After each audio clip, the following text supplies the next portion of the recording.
దేవుని నామానికి వందనాలు. అయ్యగారికి, అమ్మగారికి, ఇక్కడ వచ్చిన కూడి పెద్దలందరికీ వందనాలండి. ముందు నెలలోని అయ్యగారు స్వస్థత పరుస్తూ ఉంటున్నామమ్మా, మీరు 7వ తారీఖు కంపల్సరిగా రావాలి అని మమ్మల్ని అందరినీ సంఘబిడ్డల్లో పిలిచారు. ఏంటి ఒక్క రోజులో స్వస్థత ఎలా పంచుకుంటారో అని నాలో ఒక అనుమానం పెరిగింది. ఎలాగన్నా వెళ్ళాలి, అదేంటో నేను చూడాలి అని అనుకున్నాను. ఒక్క రోజులో ఎలాగొచ్చేస్తుంది స్వస్థత అని నాలో దురాత్మ వచ్చింది.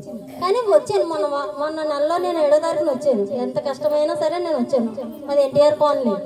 వచ్చిన తర్వాత అయ్యగారండి నాకు అరికాళ్ళు బాగా మండిపోతున్నాయండి, ఎంత కొబ్బరి నూనె రాసినా తగ్గట్లేదు అయ్యగారు అండి అని అన్నాను.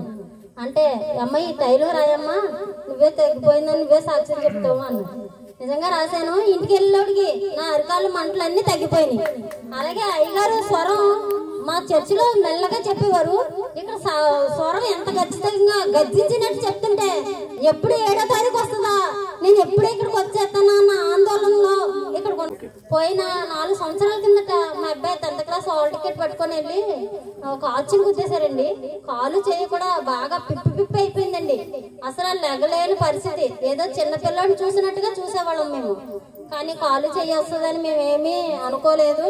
అలాగే అయ్యగారు వాళ్ళు ప్రార్థన చేశారు. హైదరాబాద్ లో లిమ్స్ హాస్పిటల్ ఆపరేషన్ చేయించాము. 12 గంటలు అంటే ఆపరేషన్ అంటే నేను నమ్మలేదు. ఎందుకు నమ్ముతాను? 1 గంట అంటే 2 గంటలు అంటే చేస్తారు, 12 గంటలు చేస్తారని నేను అసలు నమ్మలేదు. కానీ మా ఇంటికి మా చెల్లి వాళ్ళు అన్నారు, చెయ్యి రాకపోతే నువ్వు చచ్చిపోతావా, చిట్టంత కొడుకుని వాళ్ళకి అప్పు చెప్పేస్తావా అని అడిగాడు. నేను ఇక్కడ దాకా వచ్చి వెనక తగ్గుతానా, దేవుడికి ఏ చిత్తమైనా పర్వాలేదు. అలాగనే దేవుడికి అప్పు చెప్పాను. చెయ్యి అయితే కథలకి ఏమి రావట్లేదు కానండి అయ్యగారు కంటికి కనపడుతున్నాడు. అదే దేవుడు నాకు ఇచ్చిన గొప్ప గిఫ్ట్.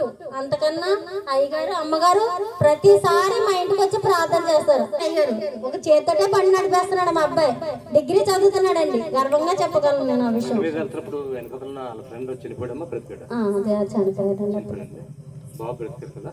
ఇప్పుడు కోర్టులు కూడా కేసు కొట్టేస్తారండి.